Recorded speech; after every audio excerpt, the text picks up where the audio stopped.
I never thought I'd be a personal injury attorney. I never thought I wanted to be a personal injury attorney. I used to believe all the ridiculous stereotypes because of an experience in my youth. A friend picked me up to go to high school, and on the way, we got into a minor fender bender. A short time later, my deposition was taken. I remember going into this attorney's office and seeing the dirty shag carpeting, the fake wood paneling. He was sitting behind his desk, chain smoking in his polyester suit with an awful comb over. And I thought, I will never be one of those guys. I wanted to do something better, more noble. Maybe I'd get into some real estate or some corporate law. So after law school, I was able to do some of that, and I absolutely hated it. I didn't feel like I was helping anybody. I was simply pushing paper around. One evening while watching television, a commercial came on for the news, and it shows a video of a man surfing.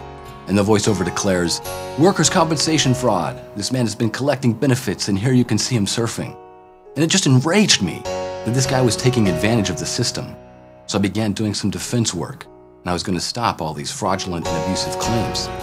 I quickly realized that fraud and abuse is only a tiny, tiny sliver of a percentage of all the claims that are reported. My real job was to pay as little as possible to those people who had been injured. A man who had been run over by a forklift, my job was to pay him as little as possible. Another man broke his back while working to feed his family. My job was to pay him as little as possible. It just didn't sit well with me. I couldn't do it. So I switched sides, and I've never looked back.